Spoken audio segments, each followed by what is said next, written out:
started preparing for this podcast, I really wanted to get into the in-depth use of medical marijuana. As we know, this is a growing plant-based medical intervention for various conditions from head to toe. I would have loved to go into further detail of using this medication. However, I realized as we were discussing, there's so much to be known about it, as there's an awkward reintroduction of this naturally occurring plant in the treatment of some very chronic diseases that have plagued mankind. And because medical marijuana is still not accepted by mainstream medicine, there was so much more information that we needed to delve into, and this podcast, I think, really does justice to it.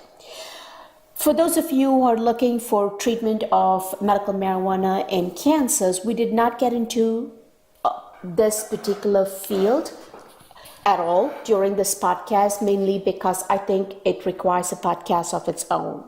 The Rick Simpson method, which I see brought up again and again by several people, we did not touch base within the recording, but I did discuss it with Dr. Schneider with one of his patients who's undergoing treatment. Really, the purpose of this podcast was to have a better understanding of the options that we have out there for this medicinal plant.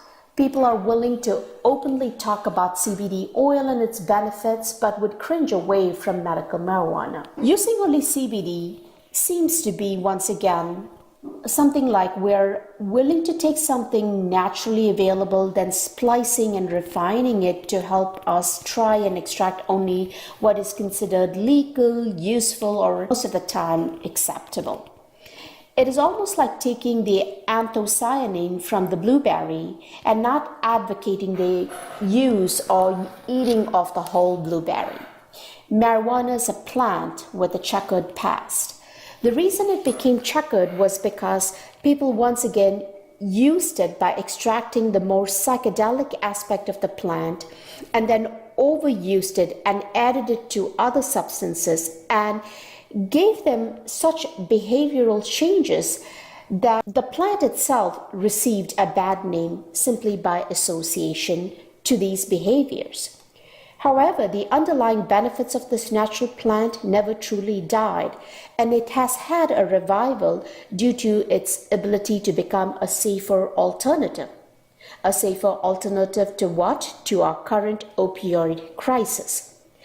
Its recent boost was propelled by the disastrous repercussions of the use of long-term opioids and its aftermath. In the early 1990s, physicians and hospitals were penalized for the underuse of opioids or pain medications, and then a decade later it was noted that the opioid crisis had led to legal and illegal use both by physicians and patients. Soon it became apparent a fine line had been crossed and the death from opioid use, prescription opioid use, was getting out of control. So the reactive DEA suddenly put a lid on the prescriptions of these medications, kind of yanking the legal supply for many and a source of income for some pharma, as we have gotten to learn, and some docs. This has left a whole generation of people who solely depended on this supply for managing initially their pain and later their addiction. So the biggest hurdle in the medical world is the fact that we replaced one scheduled drug and now we are trying to use this other scheduled drug that is naturally available, and gaining acceptance is going to take time. The toxic profile of medical marijuana is not even comparable because really no known toxicity has been recorded. In fact, if used like it should be, medical marijuana may potentially have the safest profile of pain medications out there. Physicians have been blamed for creating the opioid epidemic and will get blamed for creating a marijuana epidemic should there be ever one. Therefore, this transition to acceptance will be slow but certainly steady. we discussed how to determine what is the best medical marijuana. Given that it is a plant, the plant can be grown several ways. Several fertilizers can be used to keep the plant growing healthy. Medicines can be used or chemicals can be used to prevent it from getting infected. We have to also take into account how it's extracted, how to keep the purity of the plant. The THC and CBD, both of them have medicinal uses, and I was quite surprised to know that THC is a very important part of potentiating the effect of the CBD. A cannabis plant has 100 different compounds in it. The resin of the flower should be used as the source of medicinal extract. THC have a lot of impact in helping with inflammation, spasticity, and even with neurological condition, including calming effects. It helps with sleep, particularly it seems the aged THC helps with sleep. It helps with muscle spasm. It helps with pain as a pain distractor. CBD decreases how hard the pain is, the intensity of the pain, whereas THC distracts the person from pain. In other words, it has an impact in how the brain perceives the pain. CBD is anti-inflammatory for the joints and gut and for several cells in the body. Ideally, we need to focus on what is called the entourage or the whole plant rather than an extraction of a specific chemical compounds to make drugs that we have found seems to have short-term effects. Once again, taking a medicinal plant and trying to extract just the chemical part that has biological activity may actually prove to be ineffective. Using the whole plant with minimal processing probably is the best answer. We are extracting and cultivating many different strains. Ideally, like everything, we need to be aware that each one of us may need a specific combination of the herb. It's almost like we have a thumbprint for our physiology that works the best. Using a consulting service is probably a good way to get started for somebody who is a novice to this type of treatment. What surprised me is the role of THC in calming. And most of us remember the THC being the psychedelic part of the plant. Once again, we're all programmed to believe in something that is tainted by a previous history. Hopefully, this podcast will help you understand there's much more to medical marijuana in terms of medicinal effects and benefits rather than the fear of addiction or psychological impairment, which I think in today's world, alcohol and the opioids create a more of the latter, and we seem to have accepted this to be a part and parcel of our culture. It's probably going to be only time before we see medical marijuana as mainstream medicine, though I don't believe we would ever be able to write a prescription for it, given that it is a plant with varied concentrations of these chemicals. Either way, hopefully I've done a reasonably good job in asking the right questions for you, and definitely Dr. Bodo Schneider and Julie have given us phenomenal amount of information for those of us who want to just get started. Without any further delay, here's a conversation with both Dr. Schneider and with Julie. Hi everyone, I'm Dr. Chellam, and Marina is also here. We're from Holistic and Integrative Center of Novi, and I have with me Dr. Schneider and I have Julie, and I'm going to have them introduce themselves. Dr. Schneider, go ahead. My name is Bodo Schneider. I am a medical physician with a background in emergency medicine and transitioned into providing cannabis certifications about 8 years ago, and now that's what I do full time. Righty. And Julie? Okay, hi, I'm Julie Barron. I've been working as a licensed professional counselor and music therapist in Colorado for the past 25 years. I've also been in the cannabis industry in Colorado for the past 25 years. Now I'm working in Michigan as a cannabis counselor and at Blue Sage Health Consulting in Ann Arbor. So as you can already tell, this is going to be about medical marijuana. And a lot of you have been asking me about the use of CBD oil. We'll get to that at a different podcast, but we're going to talk about just in general about the use of medical marijuana, where is it today, and what to expect with regards to this in the future. So Dr. Schneider, we'll start with you. So let us know, how did you get interested from being an emergency room physician to getting into medical marijuana? Well, I had done it for 33 years, emergency medicine, and was starting to think about the transition into something a little less invasive of my time, allowing me to sleep at nighttime and stressful, and not have people, throwing up on my shoes and all the other fun things that bleeding happen. all over you and all that. Yeah. So I had a friend here whose husband was a cannabis grower and a caregiver under the first caregiver model, and she saw that the physicians were doing a good business, and she suggested that I should come up to Michigan. I was based around the St. Louis area at the time. Oh, okay. And I should come up to Michigan and do this. And I resisted for about 2 years because I didn't want to have anything to do with drugs. Absolutely. Yeah. So it took a while, and then I actually started to look up the information that was used. I'd kept it all. I'm a pack rat. I'd kept all my medical school information and looked up the chapters that we had used and the information we had used to learn about marijuana. Well, I could skim through that in about 30 seconds because at that, when I graduated, when I went through med school back in 1978, there wasn't a whole lot of information they were teaching us other than letting us watch Reefer Madness. So it was a Schedule 1 at that time. Yeah. Yeah. And just so people know, Schedule 1 is there is no known therapeutic benefit, and it's not recommended for medicinal use. Also highly addictive. Is that part of? And that's part of it, of it being a Schedule 1, yes.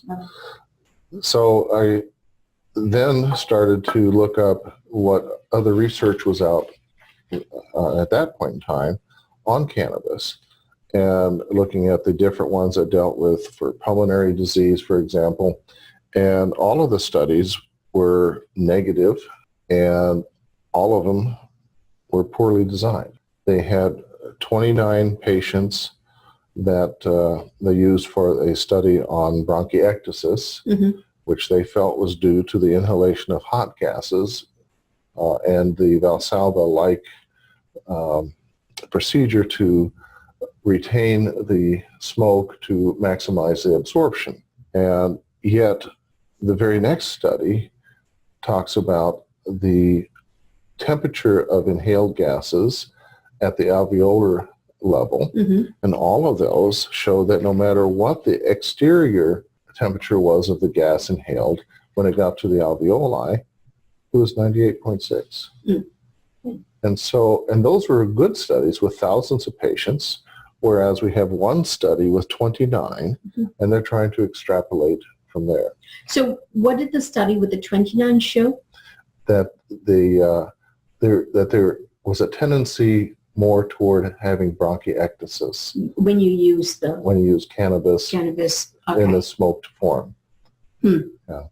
And so that led me to other studies then, and they were all, again, small studies, and you could see the bias in there. So I felt that I was being academically lied to. Got it. But I'm just thinking back from a shoe of a ER physician. You probably see a lot of these guys coming with multi-drug use. Yes. A lot of it is opiates. And sometimes, I don't know how much, were you in an ER where you would see a lot of heroin and cocaine addicts?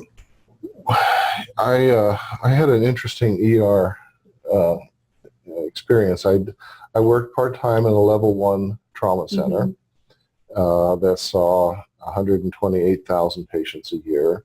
Okay. And I spent a lot of time in rural hospitals Right. where they would see maybe 12,000 a year. Right. So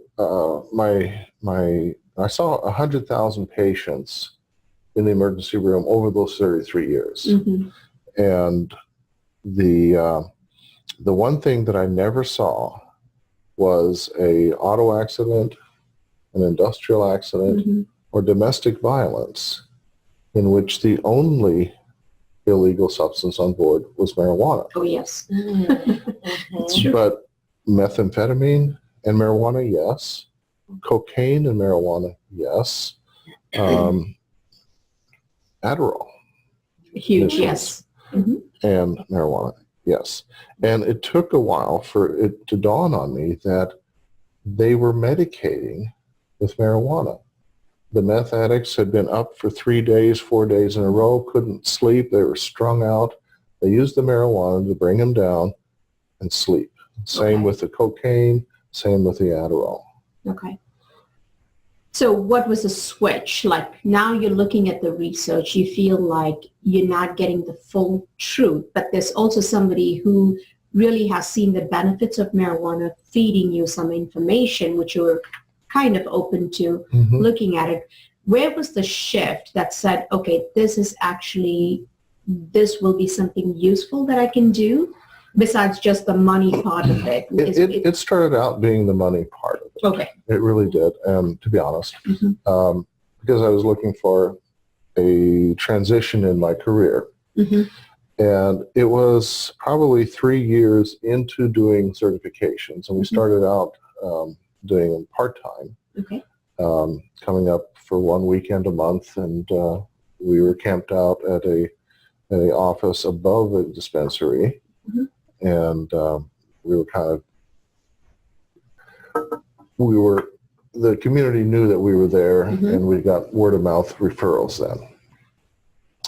And after the second year, now we weren't doing great numbers. Yeah. I mean, we saw 30, 40 in a weekend. Mm-hmm. But it was interesting. It was a little bit dangerous. Yeah. You know, like everybody likes to be a little on the edge. Mm-hmm. But as I talked to these people, more and more, and I still remember my very first patient. He was a throat cancer survivor Mm-hmm. who, from the chemotherapy, had developed multi-arthralgias, and especially in his knees. And when he came in to see me the first time, he had his little curtain over his stoma, and he had 2 canes because his knee pain was so severe that he couldn't trust himself just walking, that he wouldn't fall. How old was he? Do you remember? He was 55. Oh, young. Pretty young. Yeah. Mm-hmm. And and he had been using cannabis already a little bit illegally, and now it was legal, so he wanted to get his card, and he obviously qualified under the Michigan statutes, and he got his card. Back then the cards were only good for 1 year. Okay. So the second year that I saw him, he's walking in with 1 cane, briskly. Wow. And he says, "Doc, you won't believe this. I'm playing golf again." Oh, wow. You know, now granted he was in a cart and he drove from shot to shot, but he was out engaging in life. Mm-hmm. And that's when the aha came. Yeah, yeah. So from there, as you started, like when you started the certification, did you have to follow just the FDA guidelines, or were there? Well, the state of Michigan had guidelines as to who qualified for the Okay. program, and that's what you had to follow. And so they had to bring documentation, and we did a brief regional exam depending on their diagnosis. Okay. And then you just decide. And did you at that time have different ways to give them the medication, like the tar, the oil? Well, patch? again, we are in this funny zone. Right. Okay. Right. It's still a Schedule 1. So we cannot prescribe or advise. Correct. Okay. That's true. That's true. So we You can also only recommend. no, we couldn't even do that. Well, yeah, they called it a recommendation at that time. Yeah. So what we did is we told the state in our certification or our recommendation that this patient has X diagnosis, and that diagnosis is one that the state recognizes for participation in the program. And the way it's set up, it was basically, here's your certification. Here you go.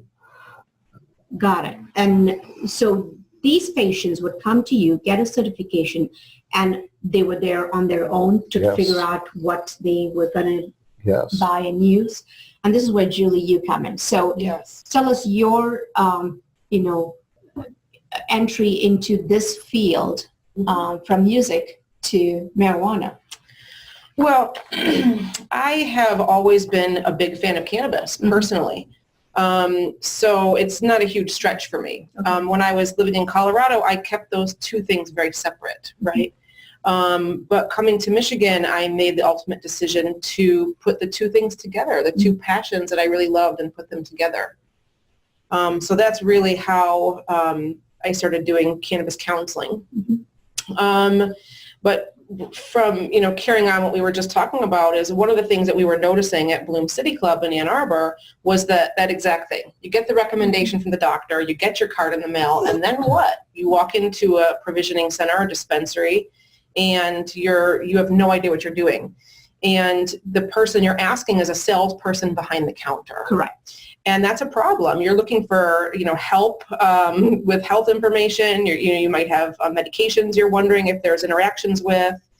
And the salespeople, and I have to say at Bloom City Club specifically, are incredibly knowledgeable. And I've seen incredible salespeople at all other dispensaries, but you don't know. And that is not the right time and place necessarily to be asking for health information. And so we saw this as a big problem, and that's why we started Blue Sage Health Consulting, was to provide a place where someone can sit down with you, in our case a counselor, myself, who will sit down with you and go over, what are you looking to achieve with cannabis? What symptoms are you looking to achieve? What was your qualifying condition? Then we will help with dosage information, we'll help with protocols, and then we'll help actually match people with product. So I will walk with the client next door to the provisioning center, and I will help pick them out, help them pick out the product that they're looking for, because there's just so many options. And it's really guiding the patients through the process. Okay. So as of today, it's still a Schedule 1. Yes. And so you still cannot prescribe it. And I don't think anytime soon we're going to be able to prescribe it, despite the, I think people get confused about it is legal. So what does it mean that medical marijuana is legal? It's just that you won't get arrested for possessing it? Now that Michigan is recreational, that's precisely what it means. Okay. There are still limits how much you can have on your person. You can't carry a hay bale with you and expect the police not to think that you are delivering. Right. But it allows, it takes away the number of court cases for minor instances of just use or for recreational use. And so we won't be filling up our jails with people who really didn't commit anything very seriously. Any crime with it. Right. So let me ask you this, like alcohol when you're driving is an offense, no matter what, even though it's a legal substance. Is it the same with marijuana? It should be.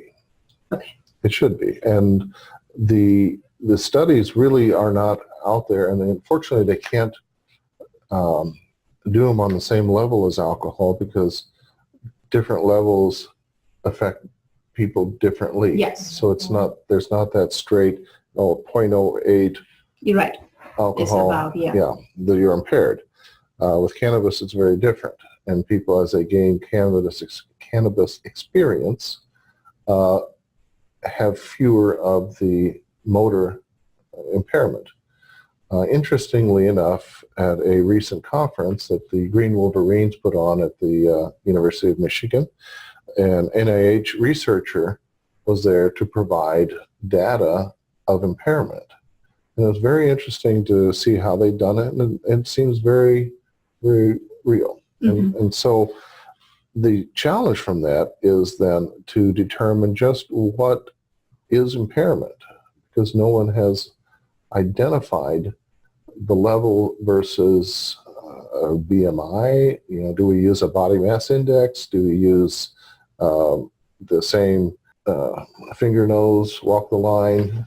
Does the body mass index actually affect the amount? I mean, is there a test now to check the levels and correlate it to a BMI? Maybe. Okay. Okay. And the reason I say maybe is because of the way that cannabis is stored in the body. Yeah, yeah. Okay. It is lipophilic, and so it tends to be more stored in fat cells. And so people who have higher BMIs will store more. And again, depending on what their use is, how much use versus in between uses, and there's a lot of factors that go into determining exactly what their blood level is going to be and how long they'll have it. Okay. But also, like for instance, when you look at, let's talk about what medical marijuana is. When you're telling someone you can use this for medicinal purposes, if you look at marijuana, it has a lot of substances in it that are considered therapeutic for different conditions. Yes. And a combination of these substances is more therapeutic for one condition over the other. So when you are looking at an individual using it, it's the potential for one of those substances causing an adverse reaction in them or mentally impairing them is more than the other, correct? Like somebody who's taking totally only CBD, and if it is of the prescription strength, or I don't know what to call it, not the one that you buy online from a store, but you're going to a dispensary, medicinal medicinal product, would have a different impact, though CBD receptors are there in the brain also. Isn't that different from the THC? The CBD effect is different than the THC effect. Yes. And one effect can affect the other. For example, the CBD can decrease the amount of euphoria produced by the THC. Yes. So yes, they do interact from that standpoint. It's almost like, so alcohol, for instance, people drink beer, wine, vodka, whiskey. They're all different concentrations of alcohol. It's the same thing it's going to be with medical marijuana. It's going to be different concentrations of the CBD and the THC, right? Right. Well, but what we don't understand is, first of all, the cannabis plant is more complex than just those two cannabinoids. Correct. The NIH researcher identified 108 different ones. I have seen 150 in other places. Wow. So the different strains have a different collection of co-cannabinoids, and those co-cannabinoids affect how THC affects that person, which is why with over 5,000 different strains available now, some people find one that's almost like a fingerprint identity for their condition and for their use. So let me ask you this. If there's a physician who's listening to this and says, there's no way I'm going to ever recommend, because none of us can prescribe it, I would ever recommend, how would you begin the education for that physician? Let's say, why even talk about medical marijuana? Where's the need for adding in yet another drug to our, collection of drugs that we've been using? Well, there's going to be new drugs added all the time anyway. Yes. But why medical marijuana? Something that has been a taboo for all these years. A couple of reasons. One is the almost non-existent toxicity. We have, and again, I have brought with me a educational video thing that was produced by the Department of Health of the United States government. And they talk about the adverse effects, and what they don't tell you is that the CDC contradicts it. The CDC has never had a single death due to the use of THC. Actually, the single, I was looking at the studies and it says there's not a single case of overdose with marijuana. And they're not even talking about medical marijuana. Yeah, they're talking about marijuana in general. They have done mice studies using the same protocols that they use to test all drugs that are being administered to humans, and to figure out what the lethal dose of that drug is. And it was almost comical to listen to the researchers talk about their efforts to find the toxicity level of the THC. Mm-hmm. When they infused it IV, it turns out that the material that they used to carry the THC in the infusion was more toxic than the THC. So it was a real challenge to make that determination, which they finally came up with something, and it's roughly about 1,500 pounds of THC. Mm-hmm. Which, if you bought that on the street, would cost you about $7.2 million. Mm-hmm. So it's an expensive suicide. And there's not too many people in this country that can afford that. Right, not to mention how you would consume it. Yeah. Well, it's roughly the same weight equivalent as the rolled up hay bales in the field. Mm-hmm. If you push two of those together, wrap them in paper, go for it. Have a huge spacer to put it in a emoji next time. Okay. So that is one reason, if I were speaking to a bonfire with it. Sit around. Well, you don't think that's happening. Together. Yeah. Just ask any law enforcement agency when they burn the evidence. Yeah, I know. We're all downwind. An accident, of course. Yes. Yeah. But that's one reason why I would suggest to fellow physicians consider this. And then the other method, I hearken back to a story told to me by my father, which dealt with a city businessman deciding he's going to be a gentleman farmer.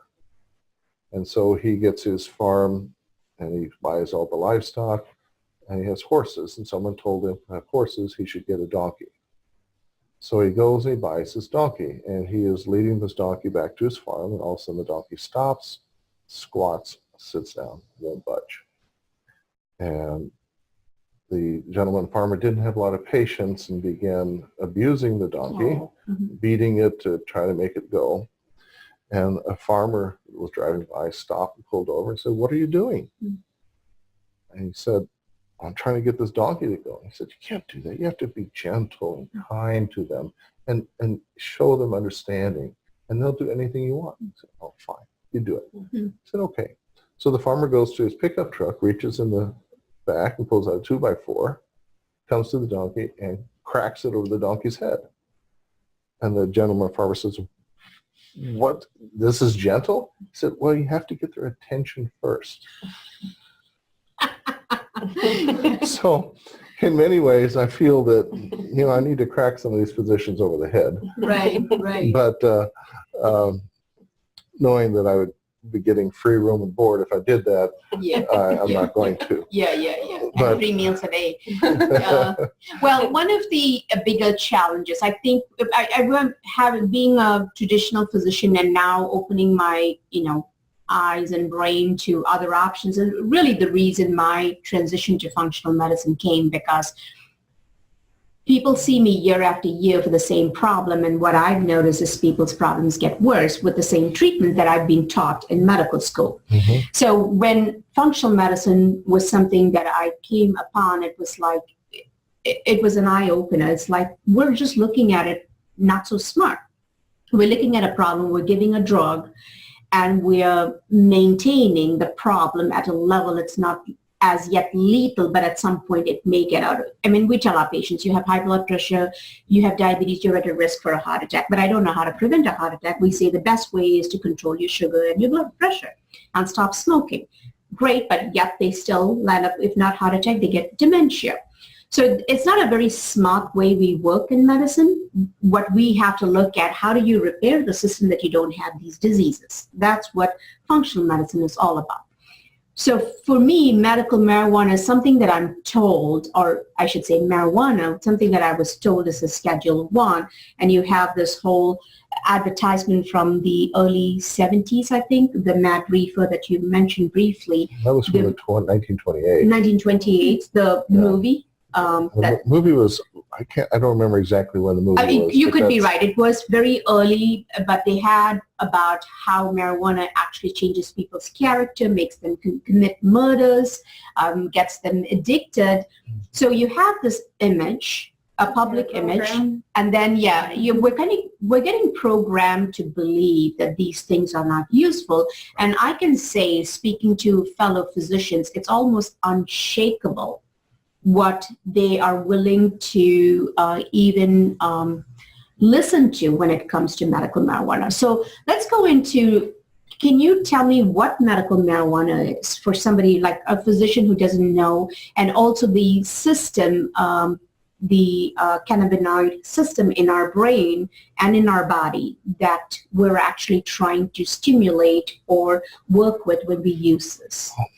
Well, the endocannabinoid system, parts of which were actually identified way back in 1963 by Meekum, and then in 1980 something, they actually identified the receptors. Okay.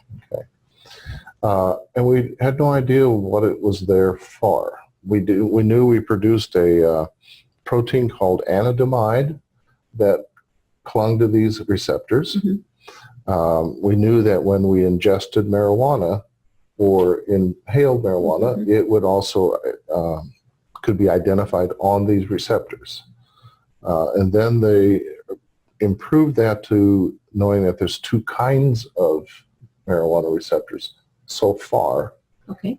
CBD1 and CBD2. Then it seemed that the CBD1 was more prolific in the central nervous system, although in the periphery as well. Mm-hmm. And CBD2 was more prolific in the gut, but also in the brain. They also found that there were no cannabinoid receptors in the hindbrain in the area that controls respiration. Okay. Okay. And the result of that finding correlates again to the observed findings, which are not scientifically been observed, but there's not been any respiratory depression due to cannabis. Unlike opiates. Exactly. And the other corollary from that is that the receptors are unique to cannabis, and that the cannabis was not found to be on any other receptors. So it was not displacing any other medicine. So it's not going to give you an artificially elevated level of another drug. Or another enzyme or another hormone. Mm-hmm. Yet the Department of Health educational material says that the use of cannabis may, not does, may increase benzodiazepine levels, mm-hmm. okay, as one interaction. And again, so the benzodiazepines actually hook onto the GABA, right? Mm-hmm. And GABA is very different from the CB receptors. Mm-hmm. So they're very different when you really look at it. And when I was looking at the production, or what does marijuana actually do, is they actually create on demand the cannabinoids. It's not like mm-hmm. it's produced in vesicles and stored and mm-hmm. excreted out, but it actually produces, because it's lipophilic as opposed to hydrophilic, which is it's not water soluble but more fat soluble. So when you get it stimulated, it actually produces this, and there is a negative feedback loop. So you don't necessarily get uncontrolled, and that's why it's not very toxic, because there's some internal regulation. So when you talk about the CBD1, CBD2, So as a practitioner who would recommend these, how does that impact what conditions you're going to recommend it for? Or do you just follow the FDA guidelines at that point? There are no FDA guidelines.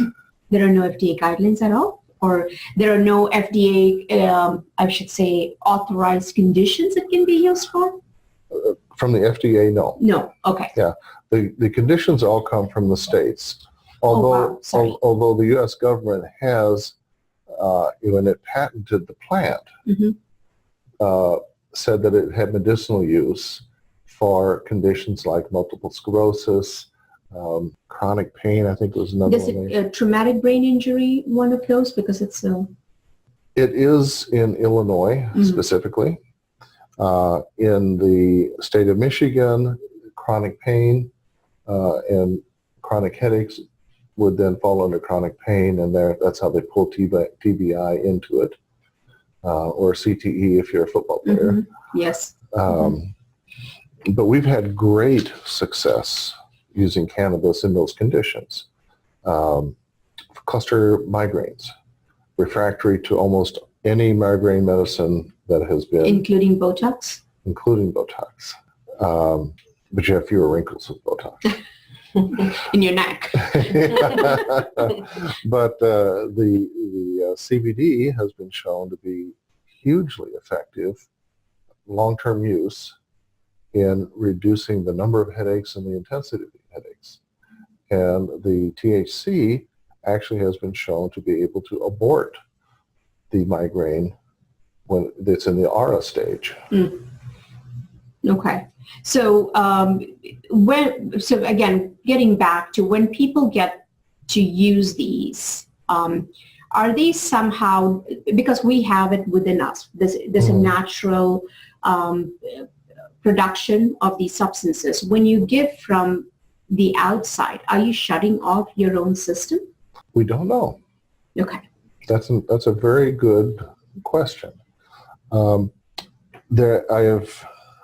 is our system out of balance now?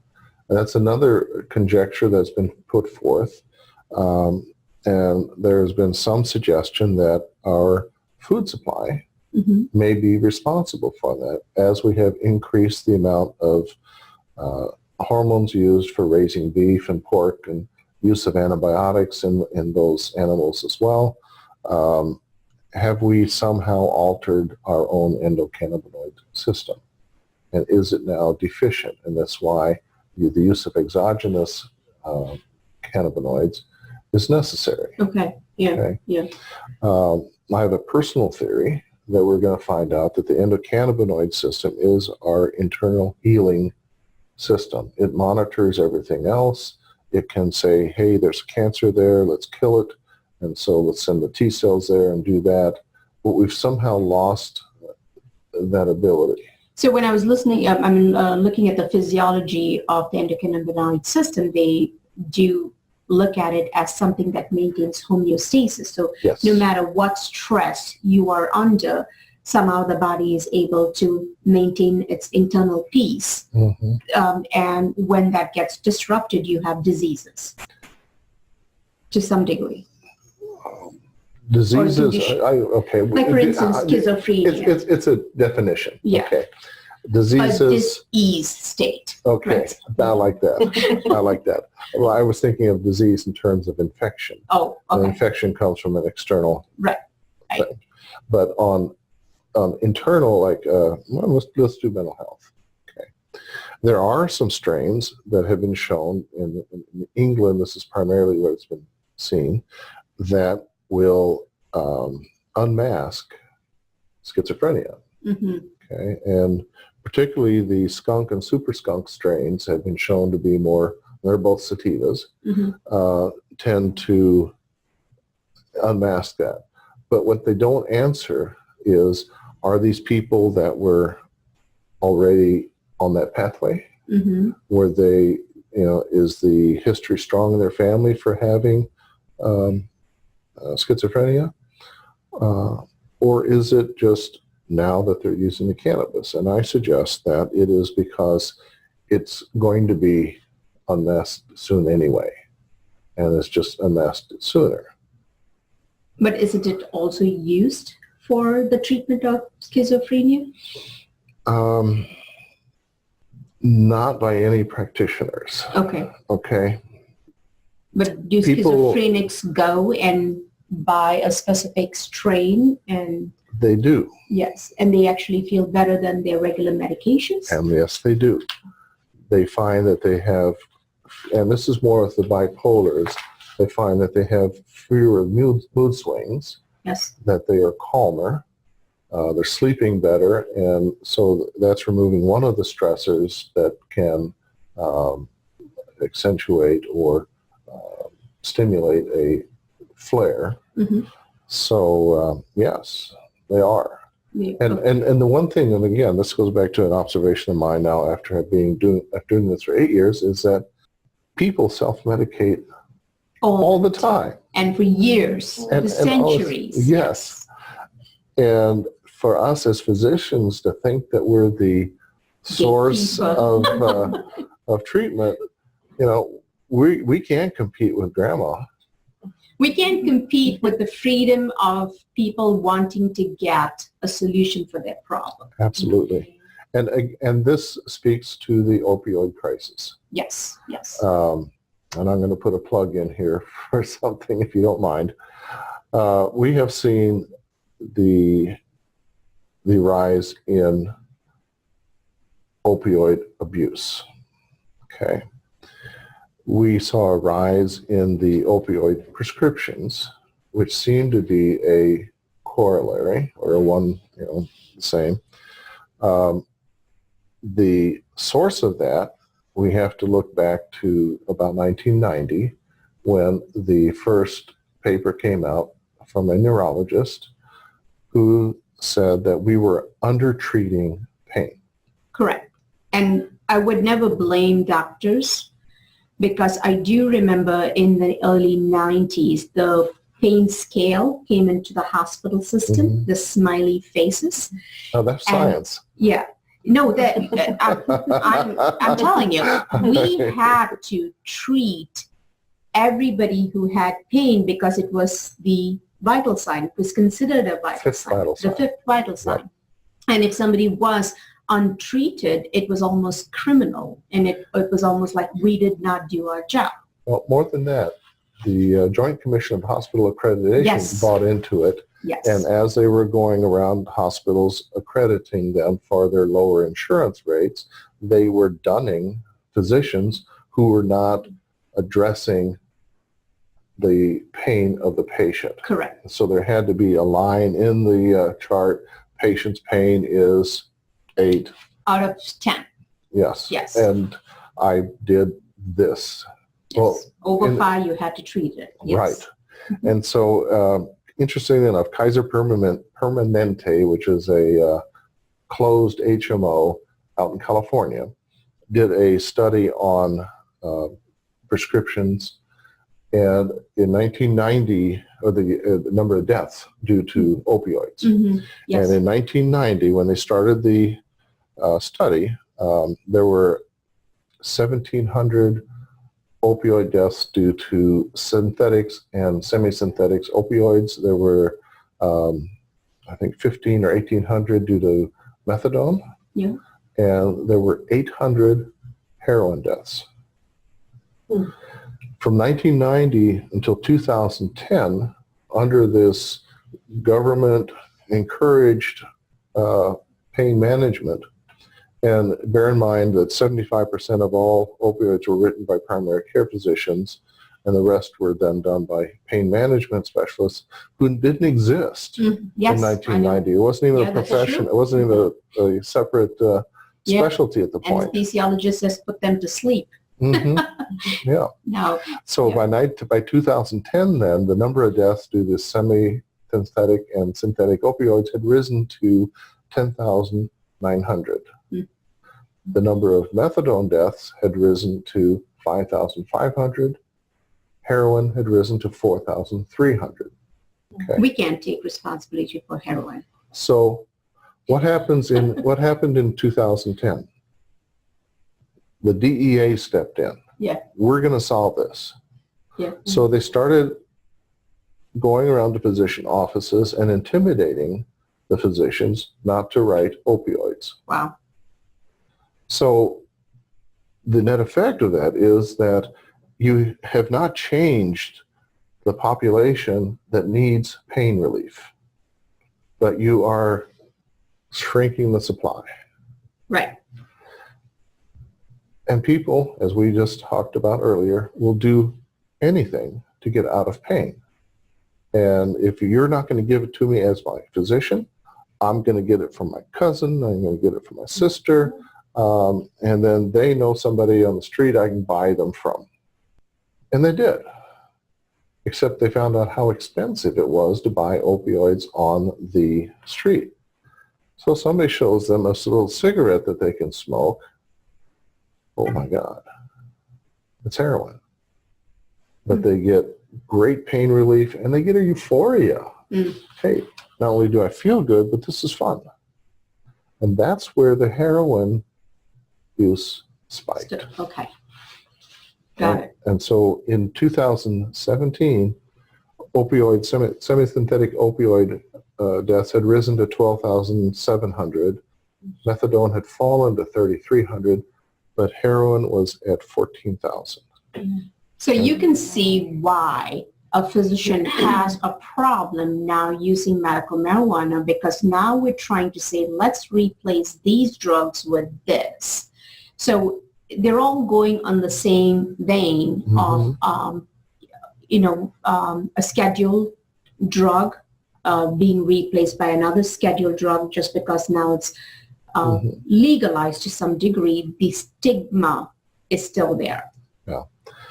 But in my experience now, I'm into year 3 of doing the certifications, and I'm getting a lot of repeat patients coming back now. Sure. And I'm noticing that many of them are saying, I stopped using my Norco.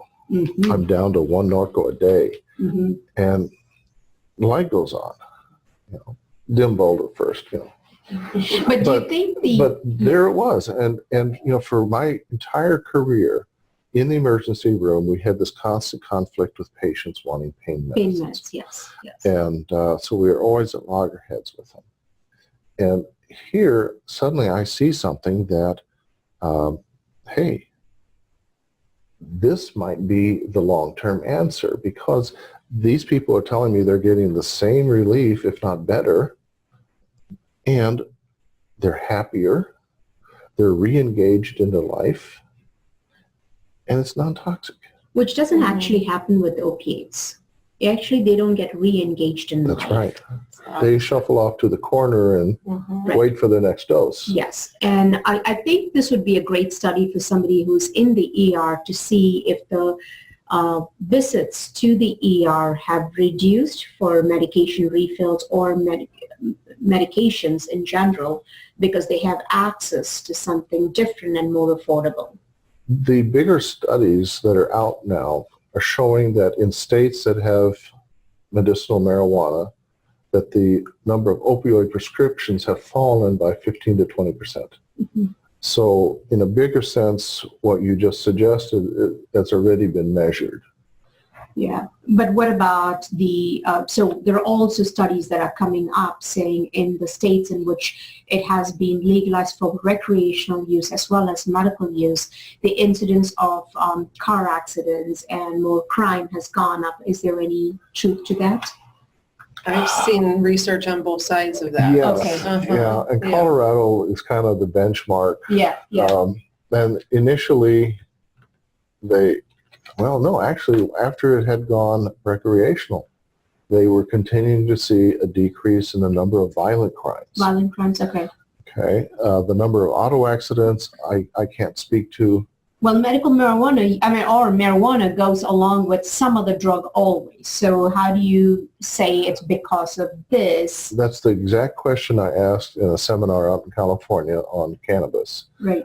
When someone was introducing, well, we're seeing a rise in the number of patients who had been using marijuana and were in auto accidents. And so I asked him, what other substances were on board? And he couldn't answer me that. Yeah, yeah. But going back to my history in seeing 100,000 patients in the emergency room over 33 years, I can't recall a single accident in which the only drug on board was marijuana. Right, that's true. And if you talk to troopers, they themselves will say, well, we know who was on meth and who was using cannabis. Yeah, yeah. The meth guys were speeding and lost control, and the cannabis people got hit from behind. She's not quick enough to respond. Well, they're stopped at a green light saying, oh, that's a nice color. But we make fun of them. I really shouldn't. But even the troopers' observations are that the cannabis crowd is not the violent, they're not the hyper uncontrollable kind. So they go to a doc like him, get a certification, and then they are trying to figure out, where do I get the best quality? Everybody who has reached out to me tells me theirs is the purest form. So what are we talking about when it comes to purity of, a cannabis in general? What can it be mixed with? How can it be impure if it's from a plant? Is it the way it's extracted, or the vehicle in which it is made? I don't know. What does purity mean? Well, I would say starting off with the plant itself, how it's being grown, what's being used as fertilizer, as a base to grow in, and all of those things. Are there pesticides being put on it? And there's that. So that's the beginning of it. And then the extraction process. There are some preferred extraction processes and some not so much. So there's so many different ways of doing it. There's extraction processes that pull out just the THC, for example, or just the CBD, or, one particular cannabinoid. And then there's some that pull out all of them. Where do they pull it out from? Which part of the plant? It's the resin on the flower that has the most amount of cannabinoids. Okay. However, I have heard quite a bit that there are people that try to extract cannabinoids from all different parts of the plant. Right. So I guess again, sourcing really matters, because are you sourcing from someone that knows what they're doing and is taking it from the part of the plant that you want it to be sourced from? So the extraction process itself, and then what are they mixing with it, right? Yes. Once it's put into a product, are they, if it's in a vaporizer oil, are they putting in propylene glycol? Are they putting in different things to make it easier to, have bigger clouds of vapor? Okay. Who would want to know that you're smoking? And doesn't it have a distinct smell? It does have a distinct smell. The vaporizer oils have less of a smell than vaporizing the flower. There's a whole, movement out there, a vape movement, more in the, the nicotine scene, that really it's a big deal. They really want to see their big smoke. There was a time when we would hide and swallow the smoke. Yeah, you're thinking we want the opposite, and I understand. Yes. Yeah. And then there's different food products. Just like any other food product, you could put. There could be, who knows what's in that food. I typically don't recommend anything with sugar in it as a medicinal product. I consider that something that's not great. So I can just get a marijuana plant and chew on the leaf and expect to get high. No, the cocoa plant, yes. Yeah. You could still you could eat the leaf. You can juice or eat the leaves and the flowers and use it medicinally. You're still getting the THCA potentially. Any one of the cannabinoids in their raw form have an A at the end. CBDA, CBCA, CBGA, THCA. Okay. That's what you'd be getting. You won't get high from it. So we can have our morning smoothie with a little of the marijuana. You can, and I recommend it. And here is one precaution that probably makes sense. Okay. Going back to the Department of Health interactions, they suggested that the use of cannabis would raise an INR. And I would have to say that they're being broad. Now, if you had a smoothie that included the leaves, then the chances there, it would actually lower the INR, because then you have the vitamin K effect of the green plant. So for people who don't understand what the INR is, the International Normalized Ratio, we're really looking at the thinning of the blood. People might have, therapeutically are on Yeah. medicine to thin their blood. like on Coumadin. Not right now, Coumadin is antiquated except in certain situations. We have a newer like Eliquis and Which, Xifaxan. as an emergency room physician, they scared the bejesus out of me. About not using Coumadin and using No, other. using Eliquis Yeah. and those, because there was no turning back. With Coumadin, you could at least administer vitamin K That's true, and, but, and bring down the bleeding time rapidly. It's not like people are beating their heads on the floor and bleeding every day. I mean, the chances of them, I think the complications are more from their multiple medical issues. Like when you are giving somebody Coumadin for a DVT or atrial fibrillation, this person very rarely has lone atrial fibrillation or only DVT. They usually have diabetes, they have high inflammatory state, they have cardiovascular disease. So just about giving them any medicine is going to increase the risk for a complication from that medicine. Mm-hmm. That's why medication interaction and medication problems are the third leading cause of death today in this country. Right. And again, getting back to the Kaiser Permanente study, here we're talking about a total number of deaths of in 2017, 14,000 from heroin, 3,000 from methadone, and 12,000 from synthetics and semi-synthetics. So a total of, in the mid-20s? Yeah. And yet medication errors in hospitals. 250,000. Right. Yeah. And there's a recent University of Michigan study of the number of deaths of patients who were discharged from the hospital and died. Yeah. within a week. We're the 2 biggest weeks. drug dealers. MDs have to take credit for being the greatest legal drug dealers without actually knowing it. Right. We think that they are, well, in many cases, if you're not in any way surgical, it's the only weapon you have. Yeah, absolutely. And- it's the only instantaneous relief I can give you. And we have all these studies that show what that action of that medicine is. And so we're using our educations, we've thought, Yes. in the most beneficial way for that patient. Remember again, when I was an intern, we had a physician by the name of Hoffman. Mm-hmm. You could always tell one of his patients when they came in because they were on over 10 medicines. Mm-hmm. And it was like, well, they had one for high blood pressure, one for, and this is before the day of Lipitor. I'm giving my age away. But they had one for diabetes, or maybe two for diabetes, and then something for depression. Mm-hmm. Yeah. And then the rest It's of also the for medicine. acid reflux is another very common one. I think everybody was on Zantac at one time. And so they started chasing the side effects of the previous drug that they just prescribed, and that's how they wound up. I saw a patient with 24 different prescription medicines. That's nothing. That's nothing. I mean, I did nursing homes. how do you keep track of that? Yes, we did 36 medicines in one person. It literally gave me anxiety to reconcile a patient's medication list. And I would have family members saying, she needs this, she needs that. And I'm sitting there thinking, no, she doesn't need anything.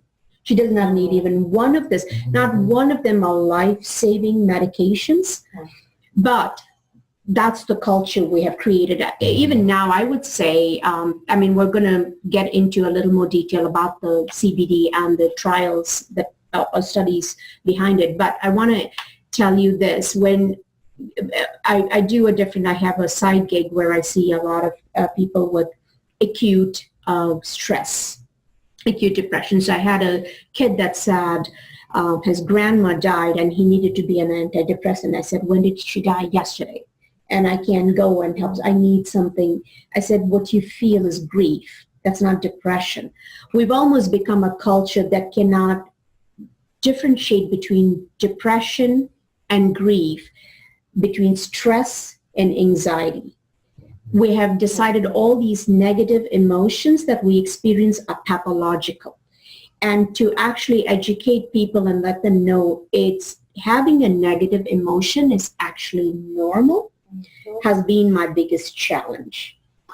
And I have to say, in all these patients I have seen, I'm the one who winds up educating them as to why they're on certain medicines. yeah, that's the other part of it, because Yeah, and you know, a lot of criticism goes on the doctors who have been doing the certifications, that they're not establishing a patient relationship and so forth. Well, it takes me 45 minutes, and you can ask my son there, who's urging me to move faster. But these patients have to have an understanding of what's going on. A lot of them with the cancers even don't know why they have these side effects now or these complications. Right. So I spend a lot of time in physicians have only about 15 minutes. They have this humongous, the patients walk in with a whole list of problems. They tell you, my back hurts, and when I take my Tylenol, it helps with the back, but it doesn't help my headache. So the physician is scrambling around to see, what can I do to help his headache? And in that 10 minutes, whatever they can think of doing is what they're going to do. So I think the system is broken. And I don't think anybody denies that, whether it be doctors, they don't deny it, patients don't deny it. There is absolutely no time. And the second thing I would say, some patients don't want to be educated. When you're the first person who are educating, they're going to look at you as like, what's wrong with you? I just came to you for a drug. Why don't you just give it to me? Exactly. You know, so there's a lot of education that needs to go into it. And I don't think we're, you know, it is slowly shifting, but it has to shift from the consumer standpoint. It's not physicians who can change it. We can be available for those patients who want to change. I tell people I'm your alternative option when you are sick and tired of being sick and tired. Well, I think we're philosophizing now, but physicians all suffer from low T. And by that I mean, we're the ones with the education. That is true, but not with the time. We have the knowledge, but not the power. Well, we let the power go away. Wait, yes, we did. It's time to pull it back. And Insurance companies don't make decisions in the best interest of that patient because they don't know that patient. That's right. Patients don't know what medicines are best for them just because they Googled it. And Google's another big, but that's a whole different topic. And multi-physician practices have decreased patients' treatments and patient satisfaction. Correct. Because of you only have 15 minutes, you need to see 60 patients, all this. And that's why I'm grateful for my situation, because I'm my own boss. Right. And the only person I upset by taking too long with this patient is the patient who's coming. And I totally agree. I mean, I know we're segueing away from what we wanted to talk about. So let's talk about the THC's therapeutic use and CBDs. So first of all, medical marijuana, I know you said there are 100 different cannabinoids. What is the one that people predominantly talk about? And the two featured ones are THC and CBD. Okay. Now. Yeah, and so when you look at the therapeutic uses, where does THC fall? Where does CBD? I'm assuming there are combinations where one is more than the other. Mm-hmm. Well, I begin by helping, and I know she does too. Yes. Helping the patient understand what THC can do. Okay. And it basically has about 5 things that it's principally good at. One is reducing anxiety. Okay. And not just social anxieties, but anxiety of pain, anxiety of a diagnosis. Like cancer patients, I can't believe I have cancer. And they are constantly in a state of stress. Turmoil. Because of that. And it helps them come to terms with that. Nausea, it is the best anti-nausea medicine without side effects. Unlike Zofran, yeah. Or Phenergan or Compazine, the old standbys, or Vistaril. God, what happened to Vistaril? Yeah. They got rid of that because they couldn't make a profit on it. Oh, yeah, Visceral is still available. Yeah. Yeah, A lot of people use it. hydroxyzine is it's a pill, Yes. but you can't mix it with Demerol anymore. Yeah. But Is it because Demerol is not available? that too. Yeah. Well, it started out Visceral wasn't. Never mind. But the other thing it helps with is muscle relaxation. Mm-hmm. And not only skeletal muscle, but also smooth muscle. Okay. So, the people who are having spasms from pain, it helps with that. People who are having gut spasms from Crohn's, inflammatory bowel disease, irritable bowel, ulcerative colitis, it helps reduce the amount of muscle spasm and rolling and everything that the stomach does. So it helps with that.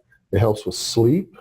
And in sleep, it is a stage 4 inhibitor. So people who have trouble with dreams, PTSD patients, it helps them get a night's sleep without a nightmare. And people who are just insomniacs also benefit from that. And then last, From the THC? from the THC. And then the last thing is in pain. It is a pain distractor, or and I'll quote Dr. Claw here from the U of M, head of anesthesia and pain management, who has a pain model of an electric guitar. And if your pain is loud, it's like the pain from your knees. Let's say you have arthritis. It's like somebody is really strumming the guitar Rock and roll. real hard. And that's where the CBD, we'll talk about that in a Or second. metal, heavy metal. Yeah. Yes. Okay. And so the CBD decreases how hard it's being strummed. The THC turns the amplifier down. Okay. And so the cortical perception of the pain signals that it's receiving is dampened. And so that's how THC helps with pain. It kind of distracts the patient from the pain. And so they're able to function without ruminating on their pain. So is it almost like the tramadol of the opiate, where it's a little more central and kind of diminishes? Because we used to give tramadol freely to our elderly at one time before it became controlled. And realized, well, we have an addiction potential with that too. Yeah, and a seizure. Anesthesia, yes. Yeah. But it's different than tramadol. So Tramadol is still on the opioid model because it's binding opioid sites. Got Okay. it. Yeah. And this kind of gives a cortical detachment from the pain signal. So how does the THC work different from the CBD in the... Well, the CBD, it seems to work at the point of pain. Okay. Okay, so it reduces the amount of pain signals that are coming from The area. from the joint or from the area, and it acts as an anti-inflammatory also. And that's important to people with arthritis, autoimmune versus osteo, all of those. And surprisingly, it's a anti-inflammatory for the gut as well. Mm-hmm. And every type of inflammatory bowel disease responds to it. I've got over 6 dozen Crohn's patients in remission off of everything. Including the Just- immunomodulators. Yes, just on the CBDs. Yeah. And they're going 2-3 years without having flares. That's They're because getting- it works both with the white cells as well as with the nerves, probably? We don't know. I'm not going to conjecture. Yeah. But they do have colonoscopies and endoscopies in which they no longer have lesions. So this is healing. Yes. It's not treating. It's a whole different bend of the mind, if you will. But as a healing would be, in my mind, that they used CBD for 2 to 3 years and then they were able to stop and they were healed. They're not physician. And using that's it. starting to be my observation. Okay. Yeah. Yeah, that would be true healing when you really Yeah. look at it. I know people get confused, but they come and tell me, I stopped gluten, I stopped eggs, I stopped milk, my lupus is better, but lupus is cured. It's cured if you're able to eat gluten, milk, and eggs and not flare up. Exactly. And I think you need to, you're controlling it by other modalities other than drugs. And so it's the same question that comes with CBD. So with the THC, now Julie, for you, the recreational marijuana has about 10 to 30% of it is THC.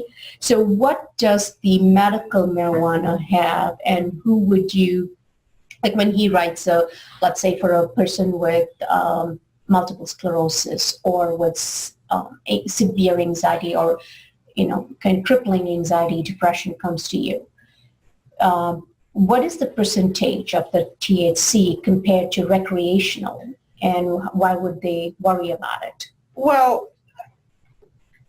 I don't separate it like that. I have to be honest. Medical marijuana can have as much THC as recreational marijuana, and it's not so much about that. It's more about what each specific person needs in any given situation. There are patients of mine who require high levels of THC, whether that's pain relief or, reducing muscle spasms. It's really, I've gotten away from that model of, you have depression, this is what you're going to use. Yeah. You have, your pain, this is what you're going to use. It's really different for everybody.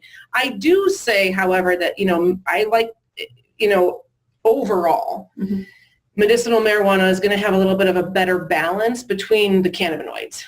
I'd love to see as much cannabinoids in any particular variety or any particular product as possible, because I think they all work together to provide a really nice effect for people. Is that what you call as a full spectrum? No, that's the entourage. Entourage effect. Okay. Yes, the entourage effect. Yeah. It's the same in nutrition, really. And that's right. Again, if you look back through history, the medicine men and the healers of old, they all used cannabis. And we see these cannabinoid drugs coming out. GW Pharmaceuticals out of Great Britain, for example, has just gotten Epidiolex or something like that. Epidiolex. Approved for the use in Dravet syndrome and another seizure syndrome. And what we're going to find is that it's not going to be anywhere as good as the original Charlotte's Web that Sanjay Gupta featured. Correct, right. In the very first. And even Charlotte's Web, unfortunately, has undergone a transition to where it is a more pure CBD and is less than 0.3% THC, so it can be sold on the internet. So you're basically processing. It's a processed version of a plant, just like how when we process food, just what she said. Extraction. And this is a plant. Yeah. This is a plant therapy. Yes. And physicians, we think of the magic bullet. Yes, it's a silver bullet for everything. Right. Yes, and that's not how this works. Yeah. This is an entourage, and that's why new strain combinations are coming out that are wonderful for depression. Let's use White Widow, for example. White Widow is a strain that has a 1-to-1 THC to CBD. The result of that is that they have less of the psychotropic effect with high of the THC, and instead it's replaced more with a I feel good, life is nice. Kind of what Prozac is supposed to do. Yeah. And I call that my medical marijuana Prozac. But there's other strains out there, and she is marvelously informed on that. And so, why are you depressed? Well, I'm in pain. Got it. Okay, so you have to take you have to take a whole history of the person, figure out where exactly is their dis-ease, Right. and then put it together. So one of the things I'll do is I'll look at what they're looking to achieve in different conditions that they're dealing with, and I'll put a cannabinoid profile together for them, for example. Probably the cannabinoids I think are probably, I use the most, but are also probably because they're primarily available. There's cannabinoids that we talk about that aren't even available to people. So yeah, I can sit down with a client and say, well, I think you should use CBC or CBG, but you can't get them, so what, you can give them the information, but primarily I recommend CBD, I recommend THC, CBDA, and THCA. Are primarily what I recommend, and then different levels of them depending on the person, what the condition and all the different factors they're putting together.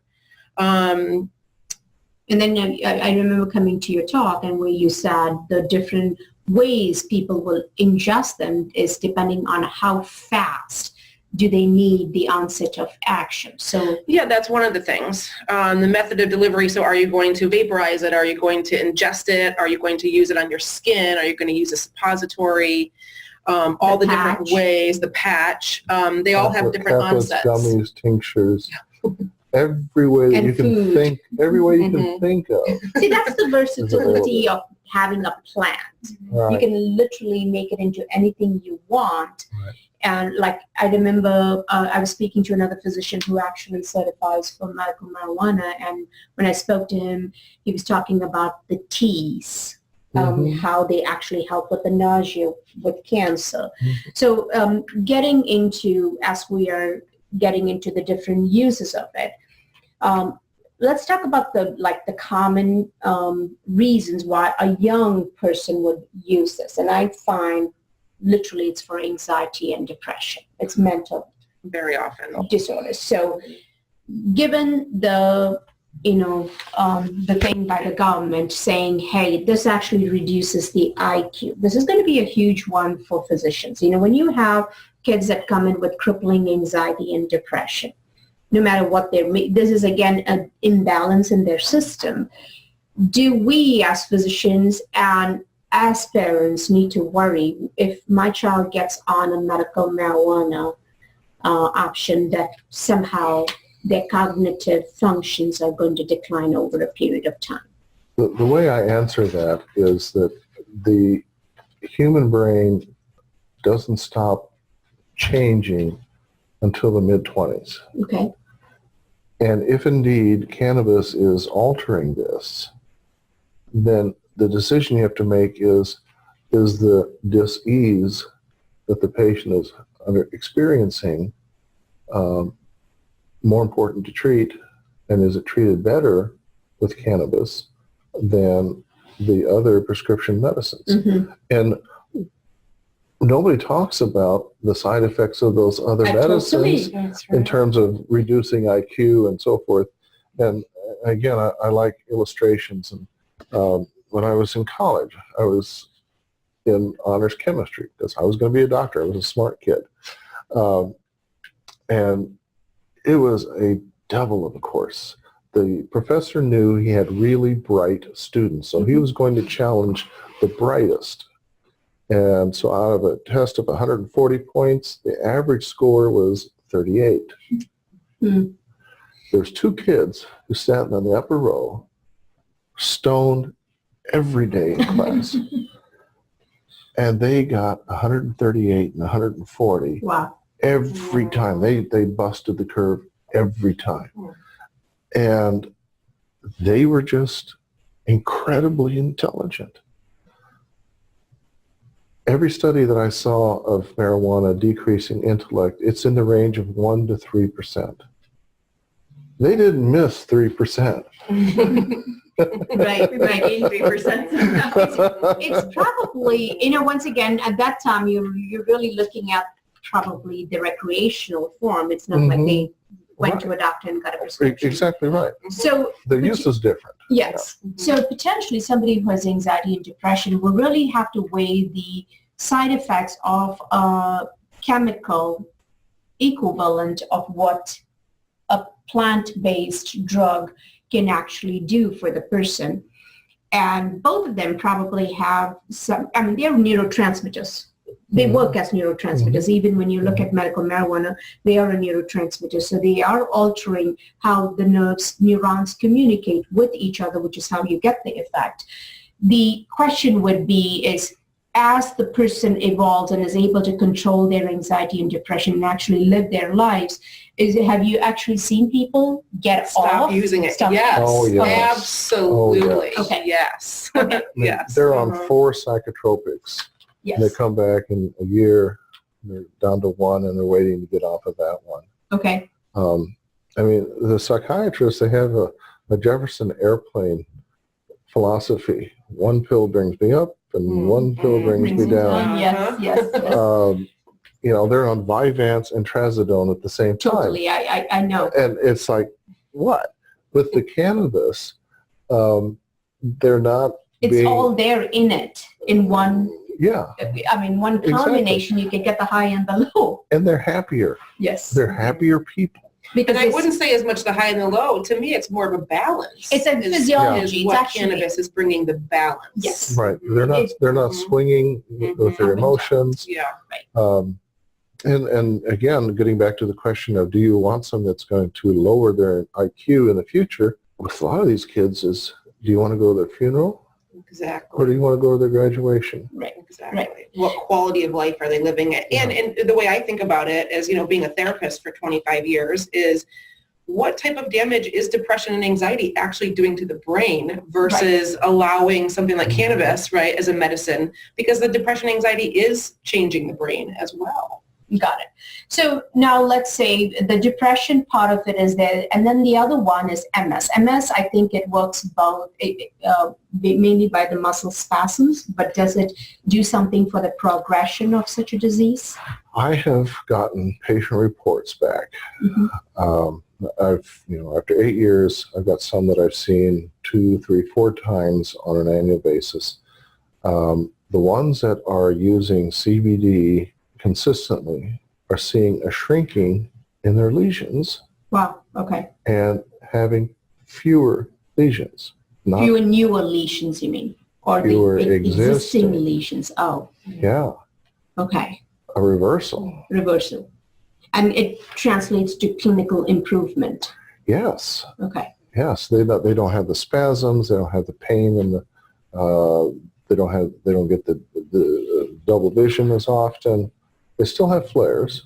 So really, this should be in the armamentarium of a neurologist, because that's one of the diseases that they continue to give these immunomodulators and still people progress because it's very aggressive.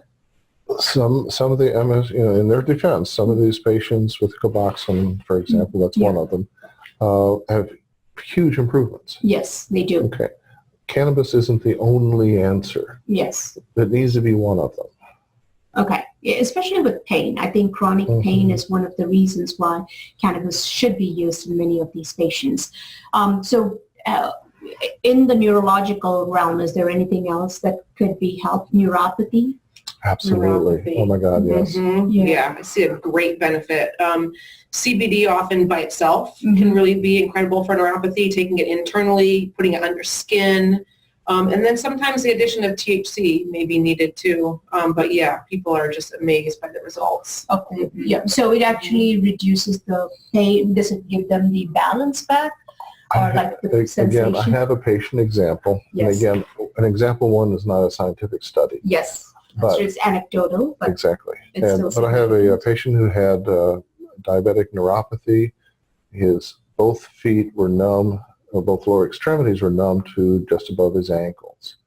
And he felt like he was walking around on blocks of wood. Started using a CBD THC combination lotion on his feet. And in 2 weeks, he could feel his toes again. That's He was crying. So is it, I mean, obviously this is just a clinical result, but we don't know if it actually, the nerve repaired itself. We don't know. And there have to be... Yeah, I don't know the answer to that. I did recently see a study about CBD. I see a lot of people getting the nerve pain from the result of using chemotherapy. Yes. And some neuropathic pain. And I did recently see a study that talked about even using CBD as a preventative. Before you start Before some you kind even of a- start using the chemotherapy, that they were seeing some success with that and the result of not having as much neuropathic pain in the end. Wow. Okay. Is there any other neurological condition I'm not mentioning that you actually see? Syringomyelia. Mm. Okay. So that's tertiary syphilis. No, it's the cysts within the spinal cord or at the base of the brain. Chiari malformations. Not sharing that. The headaches that result from those. What's the other one? It's a CNS Hydrocephalus? hydrocephalus. Mhm. Non-obstructive. Non-obstructive hydrocephalus. The headache relief they get from using the cannabis is much better. Oh, okay. And they don't require the spinal taps. Oh. As Usually they often. have a shunt in place a lot of times, right? Not always. Not always, yeah. Not always. So what about Alzheimer's dementia and Parkinson's? There is These are neurodegenerative conditions, Yeah. right? THC is good for all movement disorders. Okay. Okay. And there's a famous there's a number of YouTube. Yeah, we see So you YouTubes, see- but you know how I believe in Google University. Yeah. But there you can, it's demonstrated for you of the gentleman who has a severe tremor. Tremor, yes. He smokes his little blunt, and within 3 minutes, he can speak normally. He can hold a sandwich. But so can bicycling, so can music. I mean, they've shown with different things, obviously, we don't exactly know how to get the dopamine levels high Mhm. enough. But this is something, I think everybody's looking for something consistent. The difference between medications and something like this is when I give insulin to someone, their sugar will go down. Mhm. We know that for a fact. But with the medical marijuana, we don't know how each one is going to react. Exactly. So it's not a consistent result. I can't say, hey, this worked for me, therefore it's going to work for you. And we can't say that in the tincture form where you can have 1 milligram per drop that Right. you need to have 6 milligrams. We don't have that. Yes, we don't. That's why it's still not something that people can write prescriptions for. Exactly. So your job becomes, for you, Julie, is to do the trial and error or make a very educated guess as to what Exactly. is going to work for A them. starting point. Yes, I make a very educated guess as far as starting point. And then really it's about client communication with me and helping them navigate where to go with it, what's helping, what's not helping. Really it's the client that has the answers to these things. I'm sort of helping them along with the educated part to get them where they should be. Okay. Mm-hmm. And And we always suggest keep a journal. Yeah. What did you buy? How did you use it? What effect did you have? How fast did you have that effect? All those different things. And then in the end, before I let a patient go, I tell them that with the cannabis, you control the medicine. You decide which one, you decide how often, you decide how much, and you decide what way. And that's very empowering. What it allows them to do is it allows them to adjust on a daily basis almost to their situation. this is almost like how we do with insulin and diabetes. We tell Yeah. people, see what you want to eat, see what this insulin did. And, so it's more of patient engagement. Yes. And I think for anything you start new, you're going to have to be involved for you to come up with the best combination for them to get the Yes. best results that they're looking for. Yes, that's Right? exactly right. Yeah. So we have neurodegenerative, we have the autoimmune, you have the chronic pain, and the psychological. Is there anything else in the nervous system where you think medical marijuana is commonly used? Autism. Autism. Oh, well, that's a huge spectrum. So what do you see actually with autism and attention deficit? Those are two different. Different. They Yeah. come on the same spectrum, but two ends, or different, do you think? completely? I think completely different. I think autism is almost on the CP range. Mhm. Okay. But with the autistics, again, it depends on how severely they are. I think autism and Asperger's probably are on the same spectrum. Okay, yeah. But the calming effect that the THC has is huge for the caretakers. Long term, I think the CBD helps them even out their swings, their emotional swings, and their outbursts and so forth.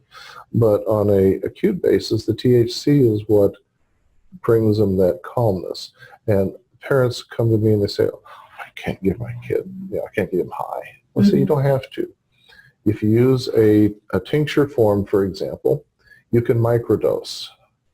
And you can then kind of stay below the level of intoxication, which is at the point the psychotropic things happen, and you can see that they visibly relax. You just see it. And unfortunately, we can't do it in the office. Yes. Although with it being recreational now, So for adults, yeah, right? yeah. But- Yeah, I know. I'm kind of working on that, how that's going to play out. Yeah. Because I think as a parent, you'd want to know, is this something that's going to work for my child, or am I going to be the children, crisis? I do some pediatric or minor Yeah. certifications.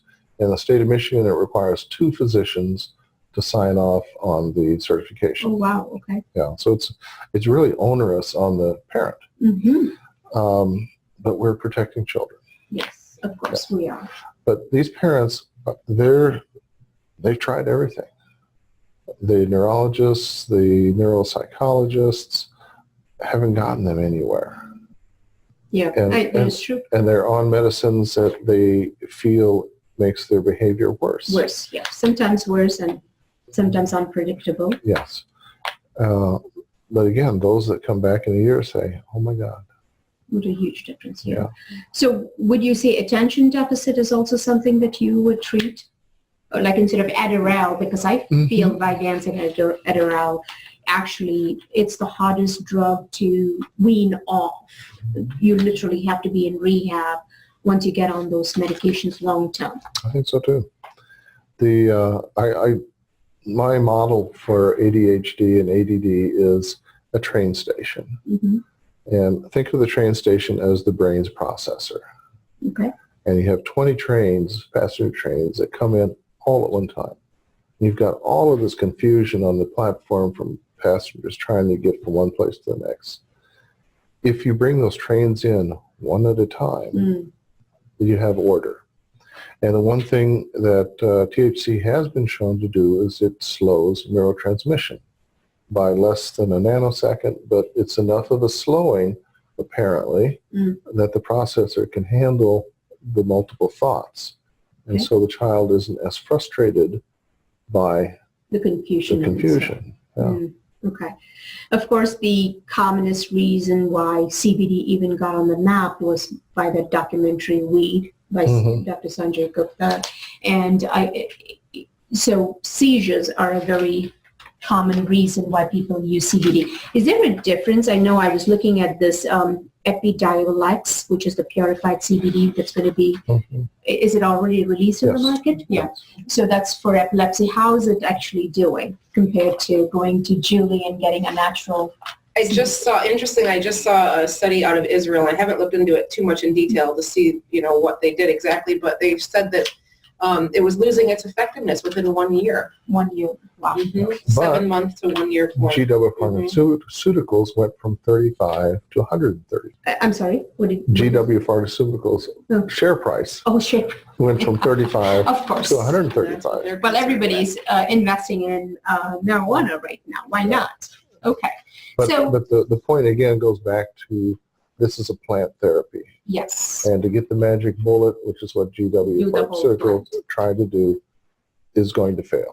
Yeah, that's true. But Marinol failed years ago when we did Marinol for nausea and it's like, I don't think we're going to learn a lesson because anything that's just plant cannot be patented. It cannot be for profit. And price-wise. Yeah, and price-wise, it's very affordable. Marinol, for a sleeve of 60 pills was $880. In addition to when you're going through chemotherapy, which by itself is so expensive, the loss of time with not going to work, and then you have to add Marinol. How much is, like, if somebody were to just go and get something for nausea, what would be the approximate price? I mean, you could spend, $10 on a joint, right? You could buy a tincture for maybe, between $40 and $60. You can buy a gummy. And that will last you, a tincture bottle will last you 2-3 weeks. Yeah. Okay, so that's the neurological part. So there's a lot of uses, and I think the general theme here is try to use the plant-sourced product rather than trying to go for a synthetic. Yes. Except that one is going to be FDA approved and indicated for it. Mhm. And, if it fails, at least you know that the whole plant source is better. So coming to the rest of the body, because CBD receptors are there throughout the body, though they are different, like the liver, the muscle, the gut, like you mentioned. And you did briefly mention for inflammatory bowel disorders. What other conditions can people use? And arthritis, you did mention. So arthritis is very confusing.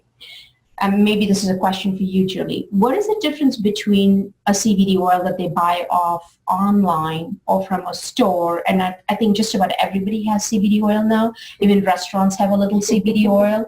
If you go to Ann Arbor, some of them would have. So what is the difference between getting that and coming to Bloom City Club to get a more personalized? The thing about it is that it's tricky. It's not as black and white. Okay. A lot of people are using that label of hemp-derived CBD because that way you can use it throughout the nation, right? That could mean a lot of different things. That could mean they're actually growing industrial hemp stalks and, extracting CBD from that. Does that mean what is hemp and what is marijuana? Well, hemp is technically a legal term. It's all cannabis. Cannabis is the name of the plant.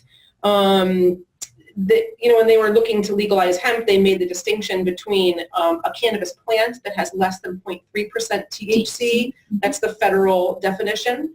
So that could be considered hemp. Something with above 0.3% THC would be considered medical cannabis or recreational cannabis. But the issue has become really an issue, I think, for the consumer. Okay. Because I would want people to, like I mentioned earlier, to whatever they're using, they want a plant that's grown and it's flowered, and they're getting the cannabinoids extracted from the flower of the plant. Okay. And so that's typically going to be found in a provisioning center or a dispensary. The problem is that you could have either one labeled as hemp. So it's really unclear to the consumer. It's unclear to me if I pick up a bottle and I don't know the company and I don't know the background and it just says hemp derived. Does that mean it's grown medicinally and allowed to flower? And it's, or does that mean that, just because it has less than 0.3% THC, or does it mean that it actually was grown through, hemp? And I don't, it's unclear even to me unless you do your research and find out. It's my observation that the cannabis derived has enough THC to activate the CBD. It's as if the THC was a receptor activator for CBD. Now, other people would say, no, it's the THC doing the cortical disconnection. But in the CBD that comes from the cannabis, you don't have enough THC to get the psychotropic effect. And yet it is so much more effective for pain conditions than hemp-derived. And so I always advise the patients, get it cannabis derived. There has to be 0.5% to about 1% THC in it for it to work. So basically, hemp has less than 0.3% of the THC.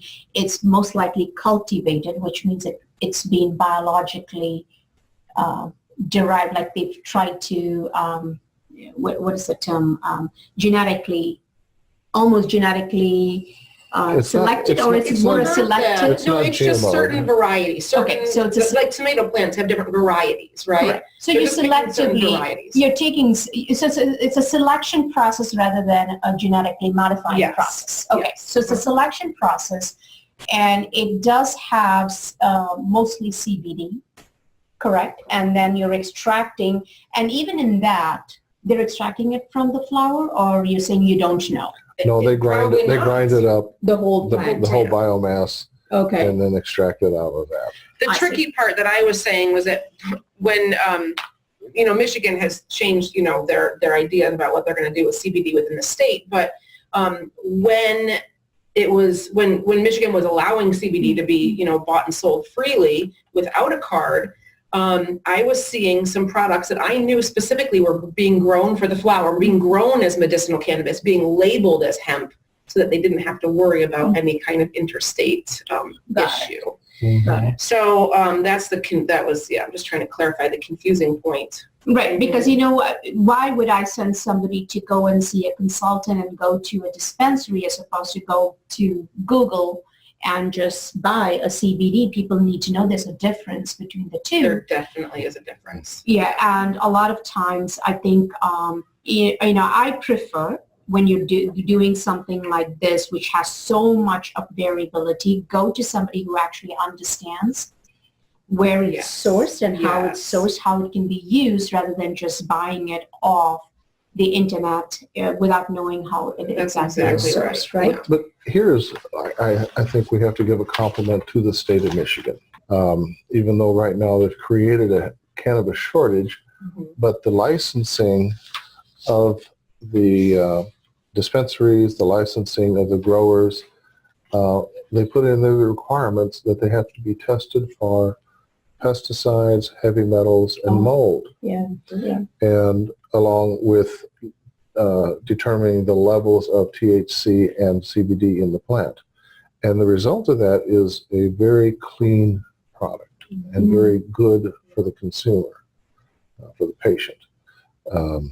And I think, and again, it brings the attention back to what's in this. Yeah.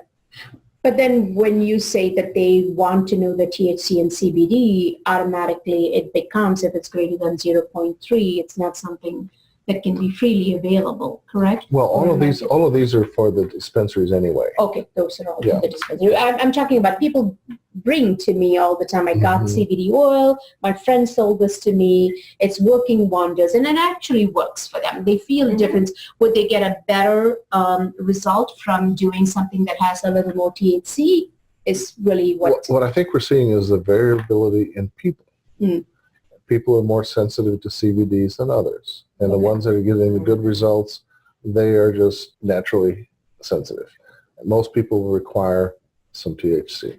Okay. And some of those products that we're talking about being sold outside of dispensaries sometimes are actually quite good. The problem is you don't know. Unless you're really doing your research, you don't know. Okay. And so getting back to, since you're doing the certification, do you actually, you said 3 years you've done the certification.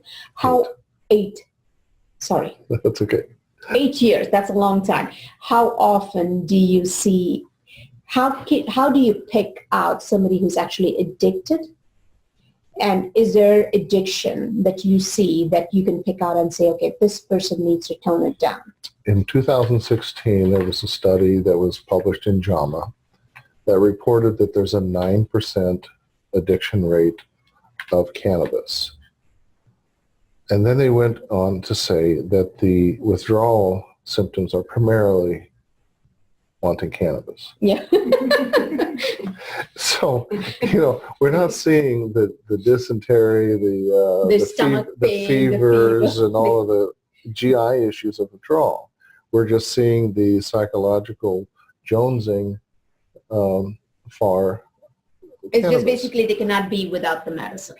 They cannot be without the product. Yeah, but at the same time, someone whose entire focus of the day is how high they can get, that's a problem. That's not what this medicine is for. And they are abusing it. They're not being toxic because they can't, but they're missing out on life. Okay. And so it's like any other addiction, until they hit bottom, they're not going to recognize or admit, and it's a difficult position to be in as a family member or the physician who sees that, other than to say, I think there's an issue here. Yeah, okay. So it has to be like any other addiction. The family member should say, because, you have to The look patient at has to recognize it. Well, that's true. How many people with addiction issues recognize it? They always say, I got good control over it. Right. I just use it because I need it. And that's where the word cure or getting better because of this comes, is if you're not able to be without it, you did not get cured. You're still dependent on this drug for a certain result. But I take resolve in that they're not toxic. Correct. They're not going to die from it. They're not going to have any organ failure as a result Assuming of that's the only drug, that's the only medicinal product that they're using. We have to, Right. you know, people But tend again, the to- question was, you know, what are we going to do with the addicted patient to cannabis? Mhm. And the answer is nothing. Nothing really, okay.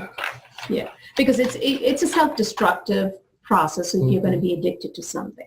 It could also be McDonald's too. At that point, you know, McDonald's is probably much more destructive than being addicted to marijuana. Well, yeah, I mean, the one guy who ate nothing but McDonald's for a month, he gained 50 Yeah, pounds. didn't go well. Yeah. Yeah. No, that's true. I mean, we're looking at different, only thing is McDonald's is freely available, just like how alcohol is freely available. Tobacco is freely available. We as a society have decided these things are okay, though there was at one time alcohol was not easily available. There was prohibition. And right now we don't have it. Someday marijuana, probably I could go to Kroger and just get a bag of hash. I don't know. And, you know, Probably CVS. never know. You know, it could be to bake my muffins. I could just put that in there. Edible version.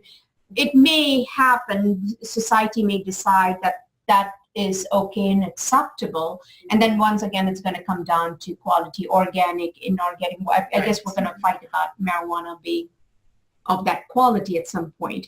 But I think as of today, who would you say, like we're finding in the elderly, and I think a lot of study is out there in Israel where they use it in the elderly for various reasons, for neurological and pain issues, and they do see a lot of response because the elderly are the ones who get multiple medications. And if there's one thing that will affect multiple medical conditions, you know, why not go for it? Where do you see the future of this? Would you be still having your specialized clinic 10 years from now, or do you think this is going to be something? I suspect that the certifications are going to go by the wayside. Okay. And it'll come back to educated physicians advising patients that this is the route they should go. If it ever goes Schedule 2, I think we're going to have a flurry of activity as CVS, Walgreens, Walmart, pharmacies buy up dispensaries. Monsanto will go out there and be buying up all the growing. True. Yeah. Yeah.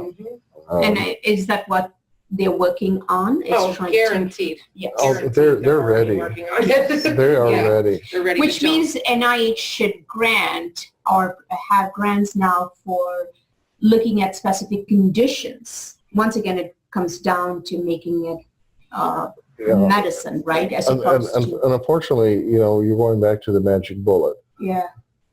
But what I predict we're going to see is CVS Pharmacy will have disposable inhalers in their pharmacy. They'll have the gummies. They'll have tablets. Actually, there's a Pure Green is a brand of tablets that has CBD and THC in it Okay. that's locally Sublingual. produced. Mhm. There's patches that will give slow release. You can get patches now. Yes. Yeah. But so there'll be a lot of forms that the pharmacies will be able to sell. And if we go back to it being prescription, then we're going to restrict the access. Correct. And yet we have the recreational laws which allow people to grow. So it's going to be both an over-the-counter as well as a prescription, you think? I think so. As we get better studies, Yeah. as we get better products, as we learn about more cannabinoids. You know, now we're starting to learn about CBG a little bit as the stem cell cannabinoid. CBC has been mentioned in pain management. And again, all of this is coming from out of the country. Yes, most of the studies seem to be out of the country. And we're getting more. We're identifying CBN, for example. That's a fun one. It is associated with drowsiness. Okay, and it has an interesting history.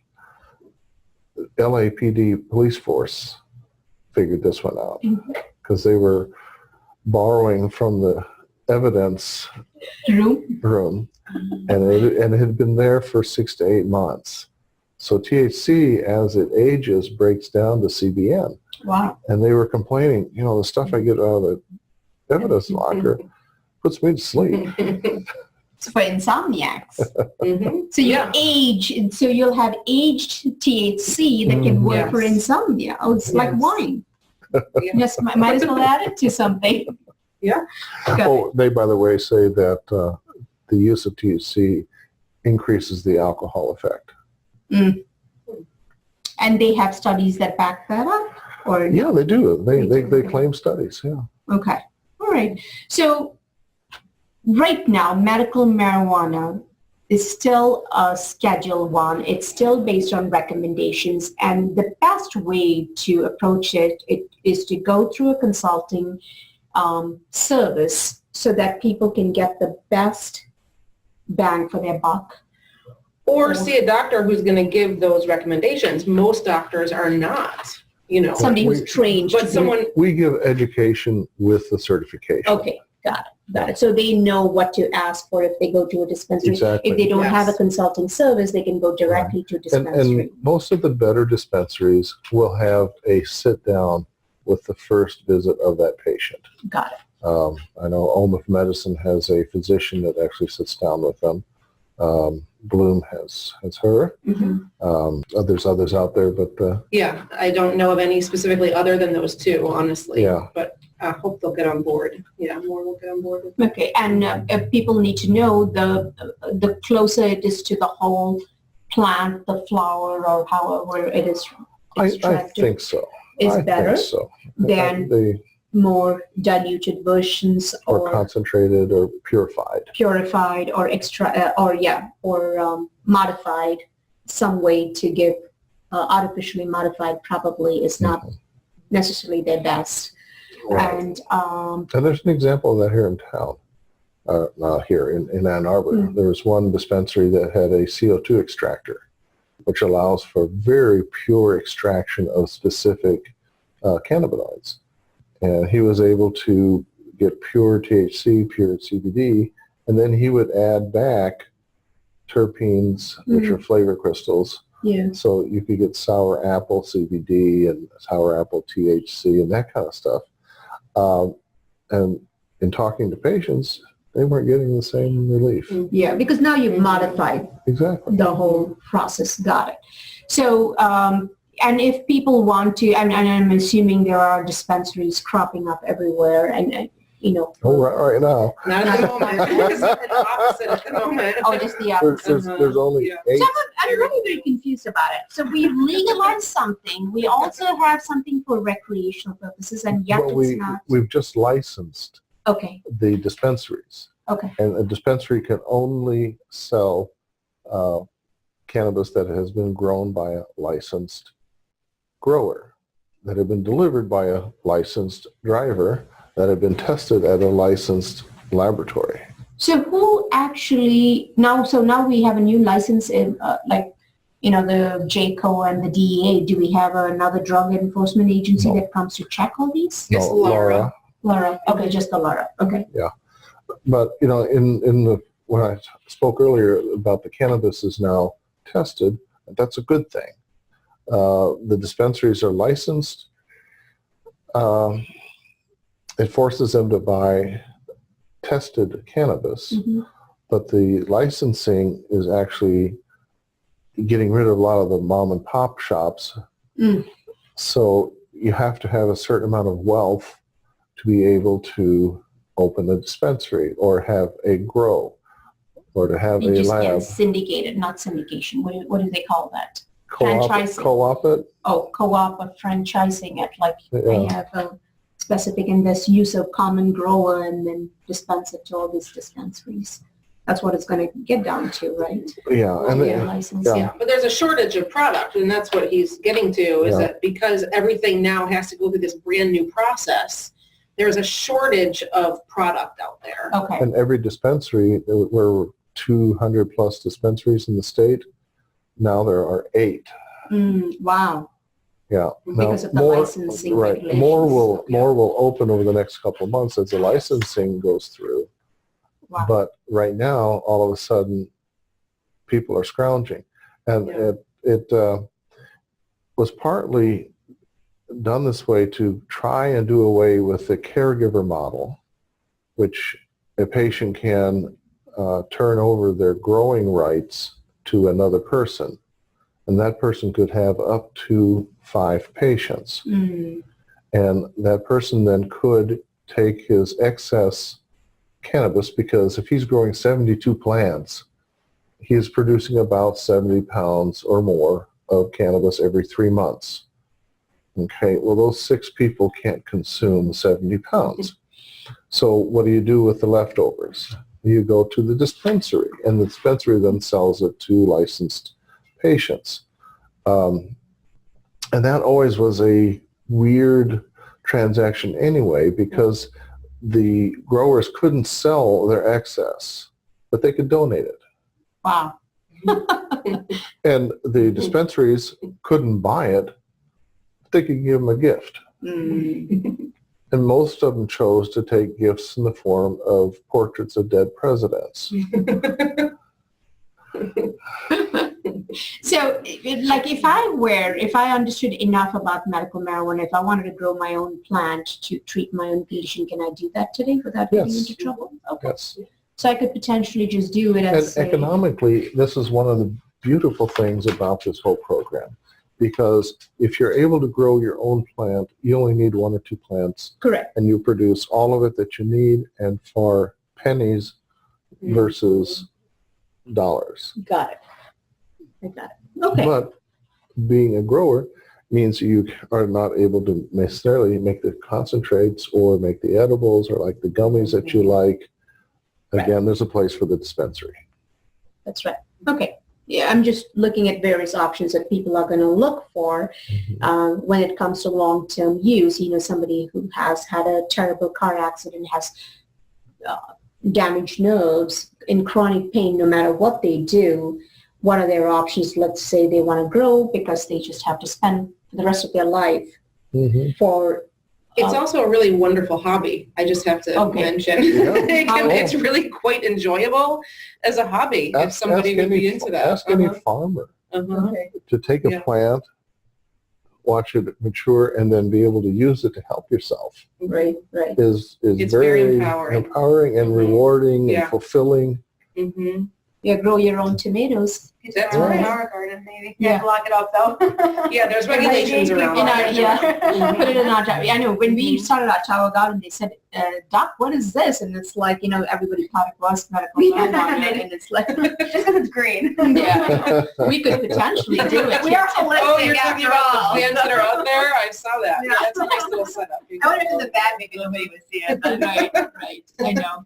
Are there any other questions that I'm not asking you that I should be asking you? So just to wrap up this, one of the things I was looking at is obviously acute cannabis intoxication, which means, like you said, you're burning a whole pile of it.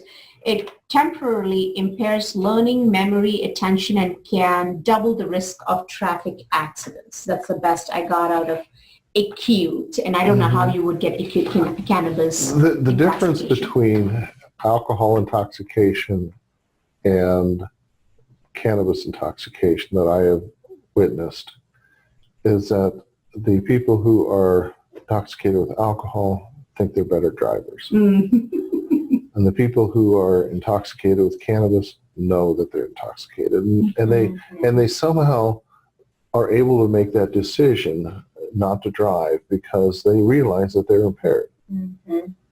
So it's their judgment. In alcohol intoxication, their judgment is actually altered in whether or not they're going to be able. That's the word I was looking for. Yeah.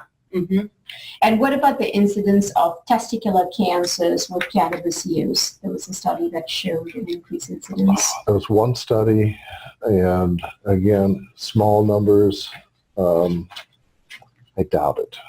I really doubt it. In seeing, looking at the mega studies in Canada, they had a study of 40,000 inhabitants of this one town, much like the Framingham study in Massachusetts, and they measured everything: blood pressures, sugars, incidence of different cancers.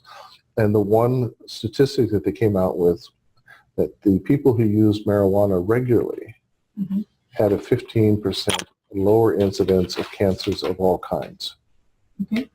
And in the face of that large study, hearing an outlying study like this on testicular cancer,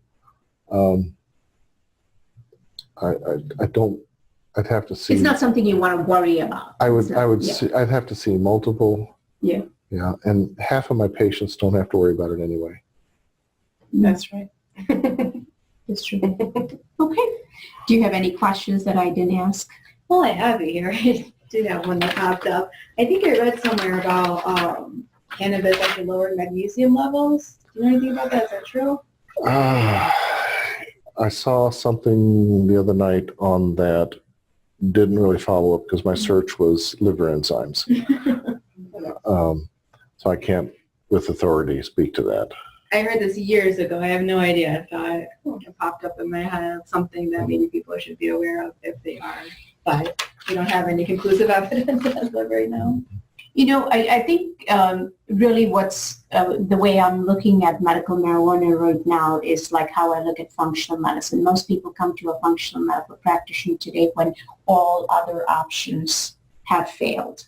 You know, they literally have tried everything. We're talking about the regular population coming to you and saying, you know, I need certification. Because I've said a lot of my patients who are in chronic pain, you should try CBD. And I usually tell them, go and talk to Julie. Mm-hmm. I can see like that's not what they even want to think about because of the stigma associated with it. So similarly, when somebody sees Holistic and Integrative Center of Novi, I remember there was a gentleman when I was at a business training and he said, you lost me at the word holistic because to them that is associated with not science. Mm-hmm. And until he heard my whole speech, he said, you should change the name of your company. And for a couple of, moments there, I thought, I should actually change. So I don't. But then I realized a lot of people are looking for the word holistic grabs them in, but actually we practice a science-based medicine. We're just looking at the physiology and biochemistry. But unfortunately, people come to us when all other options have failed. And it looks like medical marijuana today, as of where its space is, people come to it when they really don't want to try drugs and surgery, and they feel like all other options have failed. Yeah, but we have the success now. Yes. I've got over 500 patients not on opioids, only using cannabis for their pain management. I've got 6 dozen Crohn's patients in remission. The number of patients with anxiety is in the thousands. And I think that means this really should be one of the first lines of therapy for a lot of disabling diseases or disease states. I think that first people need to have a diagnosis. Correct. Accurate diagnosis. Absolutely. That's the key word there, accurate. And then they need to identify their goals in having that diagnosis. Correct. And that's when we can be more specific as to how to help them. And I think the other big hurdle I see is, let's say somebody who's young in college has anxiety and decides, okay, I'm going to use medical marijuana, I might use the lozenge, or I might use a patch or whatever else. I don't want to smoke it. But then is applying for a job. Does it show up on the testing, right? And when it shows up on the testing, what is an employer's way of deciding, hey, this person is just not the right fit, or is this something? Unfortunately, it goes back to previous prejudices. Yes. If they are a state-funded or a state agency, then they are required by law to recognize other state programs. Oh. So if they have the medical card, it gives that potential employee protection. Just protection. Okay. Mm-hmm. Now, someone who is getting federal funding, they can or may have to adhere to the federal guidelines. Or a private corporation, if they are government contracted, they may be required by that contract that their employees adhere to the federal programs. And in that case, having a cannabis card that's state issued is not a protection. Got it. Now, and one last thing that really popped in my head as you were saying this is particularly a lot of the issues with women. I find women have such disabling anxiety and depression that they use Suboxone, Zoloft, and some of these drugs even through their pregnancy, even though they're it's not necessarily completely approved during pregnancy because it's so disabling. Have there been any studies about using CBD instead during pregnancy and not affecting the baby? No, but the American Academy of Pediatricians has pontificated already on that they don't recommend the use of cannabis, and in cannabis they're including all cannabinoids, in pregnancy and in breastfeeding. Though the human milk is very high in the endocannabinoids. Endocannabinoids. Yes, but the external cannabinoids we don't want to be using. Right. So, and it goes back again to the studies that show the decrease in intellectual growth or the stagnation of intellectual growth or the formation of the brain. So that may be a new business model, just extract the endocannabinoids from human milk like they take the colostrum and give it to women who are pregnant. I can see the assembly line. Oh, well. And with that, we're done. Yeah, I think we should wrap this up with that. So is there any anything that you would give us a takeaway for people who are stigmatized by the use of it and the others who are probably overusing it? What would you say is the best advice for them? I think there are two. I tell the patient it's their decision. Got it. And if they're not comfortable in doing this, then they shouldn't. You have to have, if you are not open. You got to have the belief in this, this Yeah, and that kind of says, oh, gee, this is partially placebo, but that's not true. You can actually hinder the effect of a medicine by being against it. I totally agree. I think that's with any relationship. If you don't like someone and working with them actually makes you feel you don't get results. So, and working with something also is the same thing. Anything from you, Julie? Yeah, I just want to say that there are professionals out there who can help patients figure out how to use this medicine, what's the best way to use it, and can help you as you figure it out. And use those professionals. There's two of them right here. Use those professionals. Awesome. Well, thank you very much. I don't know how many, it's a little over an hour or 2 hours. I have no idea. But thank you very much for all the information.